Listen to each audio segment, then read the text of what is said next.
우리가 함께 볼 하나님의 말씀은 야고보서 1장 1절의 말씀입니다. 야고보서 1장 1절의 말씀입니다. 짧은 구절이니까요. 다 같이 한번 합독하도록 하겠습니다. 하나님과 주 예수 그리스도의 종 야고보는 흩어져 있는 12지파에게 문안하노라. 아멘. 이번 한 주 새벽 설교는 목사님의 그 휴가 일정으로요. 저와 그리고 정순평 강도사가 각각 3일, 2일 동안 맡아서 전하게 되었습니다. 그래서 저는 이제 야고보서 말씀으로 전할 텐데요. 이제 3일밖에 되지 않기 때문에 전체를 다룰 수는 없고 1장 1절의 짧은 한 절을 가지고 전하려고 합니다. 그래서 오늘은 하나님의 택하심을 받고 예수 그리스도를 믿어 그의 백성된 우리 성도가 과연 어떤 존재인지 그 성도의 정체성에 대해서 한번 알아볼 것이고요. 그리고 내일은 그렇다면 그런 성도가 살아가는 삶의 현장은 어디인지 성도의 삶의 현장에 대해서 알아볼 것입니다. 그리고 마지막으로는 성도는 어떠한 삶을 사는 자들인지 그 삶의 모습에 대해서 또 살펴볼 것입니다. 비록 짧은 시간이지만 이 말씀들을 통해 하나님께서 여기 모인 우리 모든 성도님들께 큰 은혜를 주시길 간절히 기도합니다. 자, 오늘 우리가 보게 될 이 야고보서는요, 총 몇 장으로 되어 있죠? 5장으로 되어 있죠. 그래서 길지 않은 서신서입니다.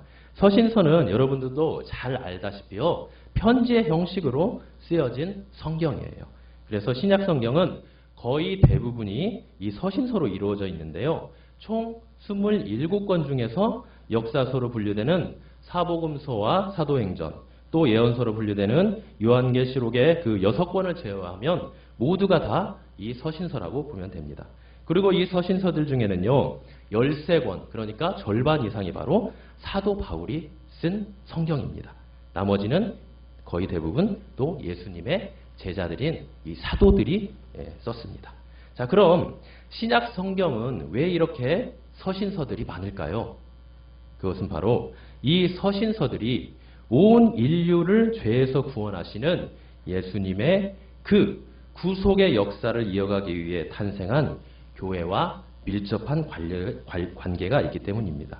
즉, 예수님께서 이 땅에 하나님 나라를 다시 회복시키시고 또 그 나라를 완성시키는 데 부르심을 받은 그 교회를 하나님의 말씀의 반석 위에 굳건히 세우고 진리의 기둥과 터로 사탄의 공격과 또 이단들의 비진리로부터 교회를 방어하기 위해서 이 서신서들이 쓰여졌다는 것입니다.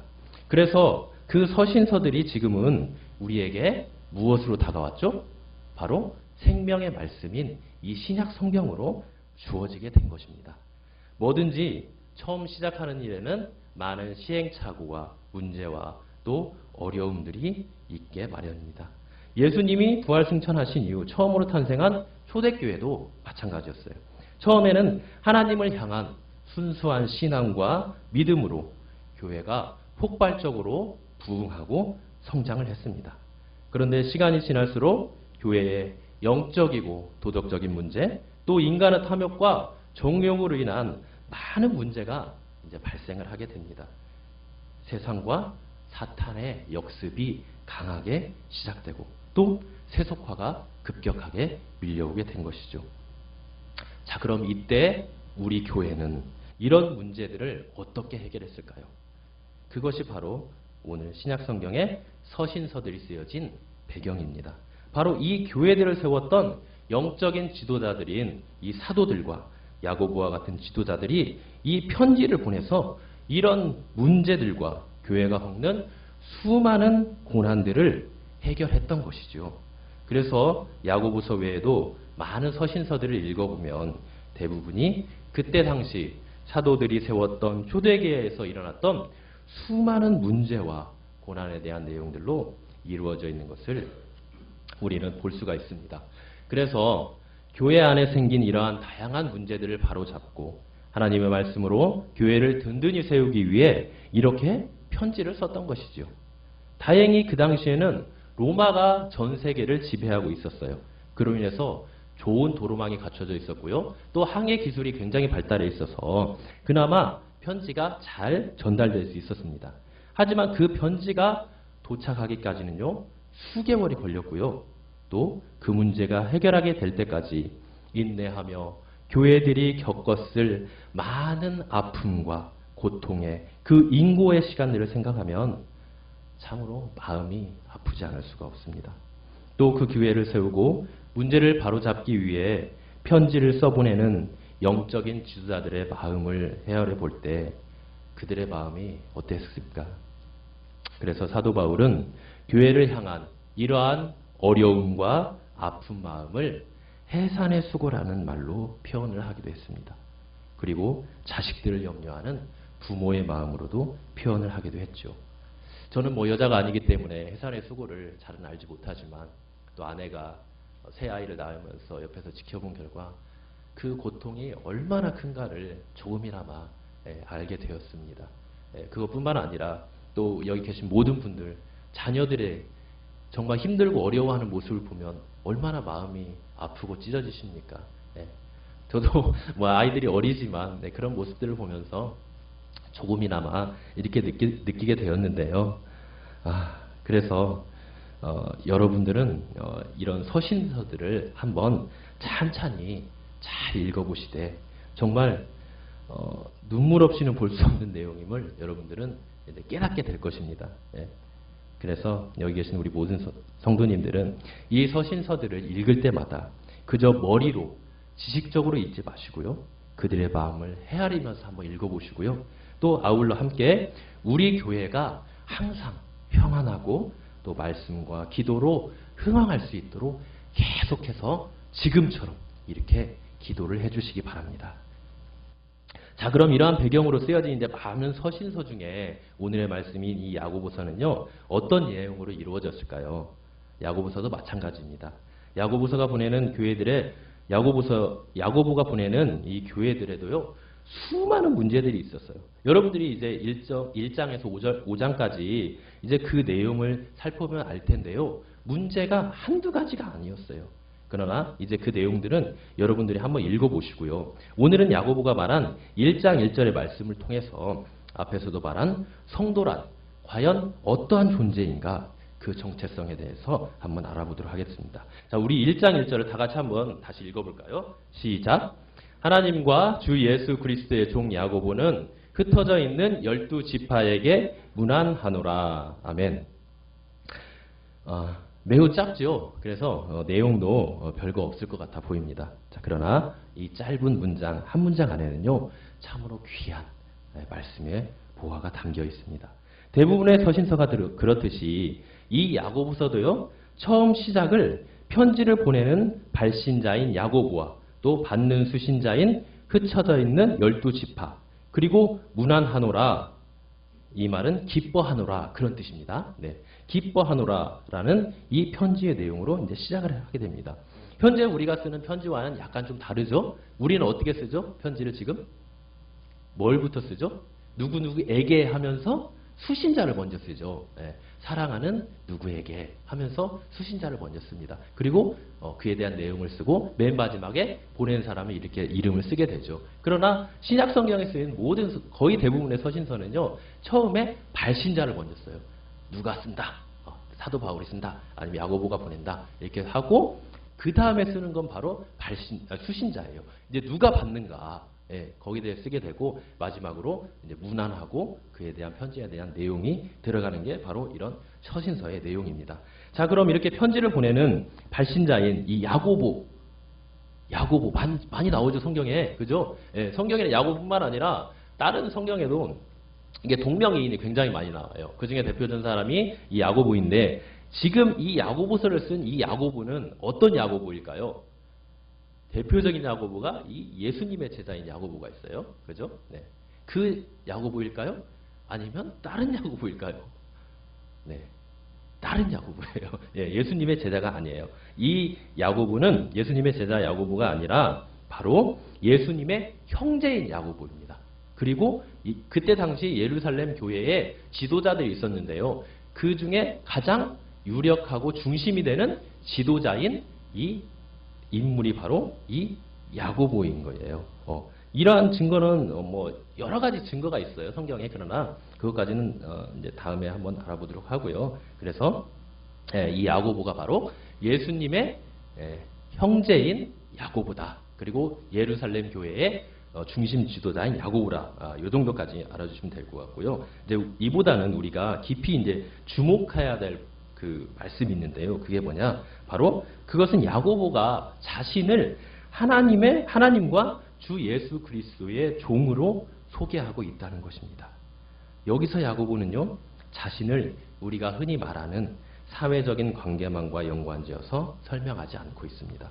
그는 자신의 사회적인 지위와 명성, 또 자신을 나타내는 수많은 스펙은 물론이고요, 심지어는 교회에서 신분이나 지위로도 자신을 소개하지 않고 또한 그것을 중요하게 생각하지도 않아요. 그럼 무엇과 지금 야고보는 자신을 연관을 짓고 있습니까? 바로 오직 하나님과 예수 그리스도와의 관계에서만 자신을 소개하고 자신의 존재 의미를 찾고 있다는 거예요. 여러분, 이것이 무엇을 말해줍니까? 그것은 바로 야고보가 철저히 하나님과 예수 그리스도에게 붙어 있고 그분께 속해 있다는 것을 의미하는 거예요. 다시 말해서 이것은 하나님과 예수님과의 관계가 없다면 야고보는 자신이나 그의 사회적인 명성이나 교회 안에서의 지위나 그 외에 어떤 것도 아무런 의미가 없다는 것을 말하는 겁니다.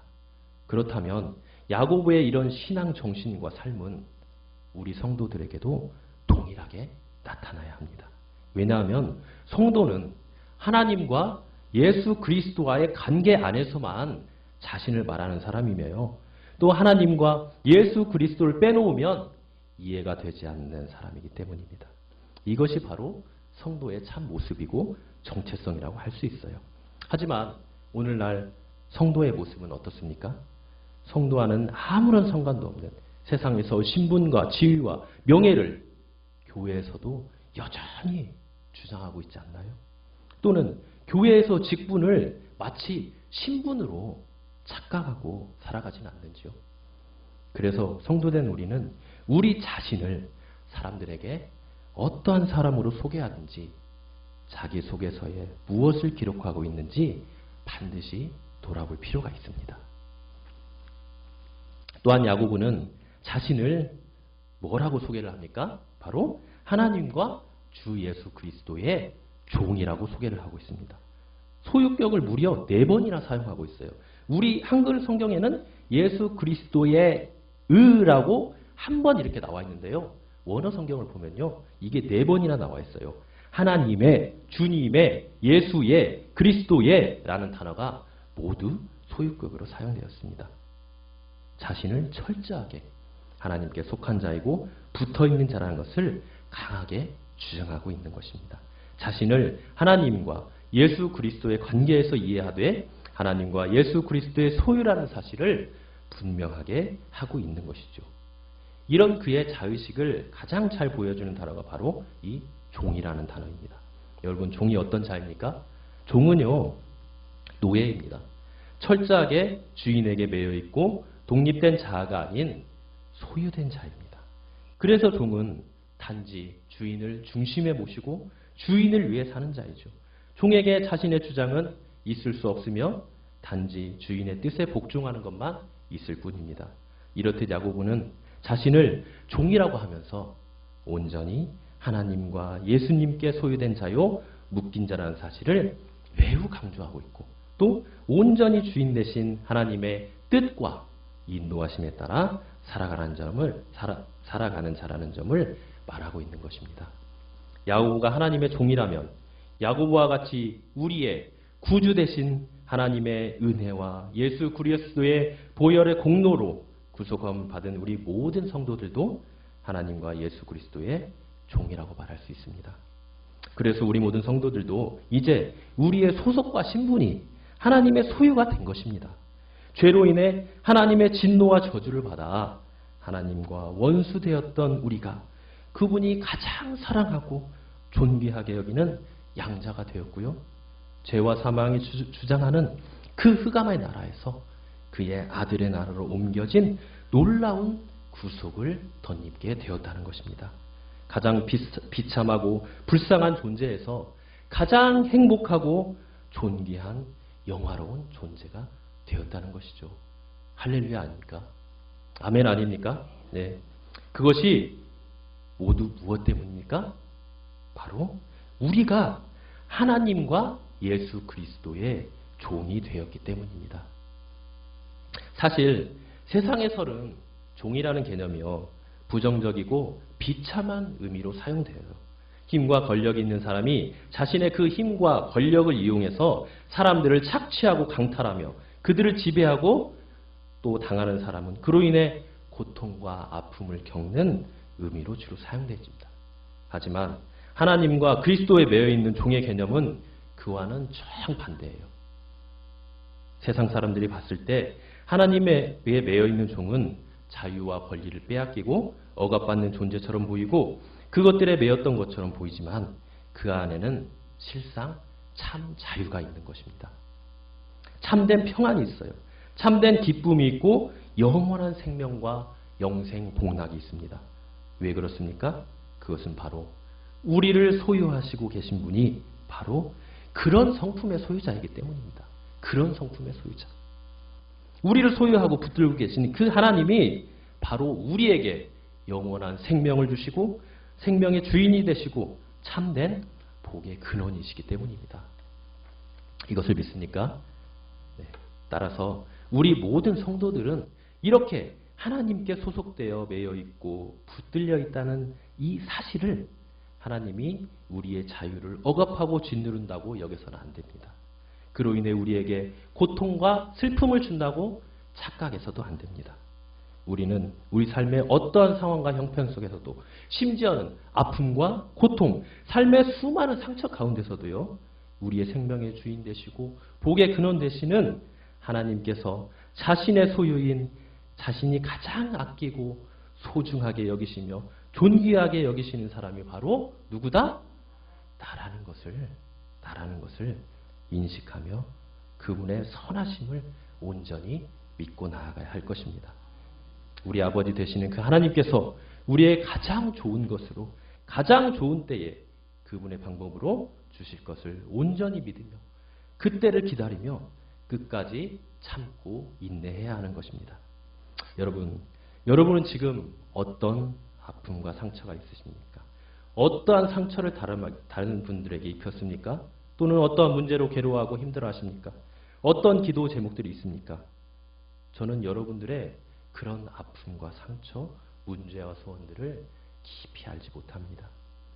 그렇지만 여러분들의 참 주인 되시고 소유자 되시는 우리의 아버지 되시는 하나님은 여러분들의 그 작은 신음소리에까지 다 귀 기울이고 듣고 계신 분임을 믿으시기 바랍니다.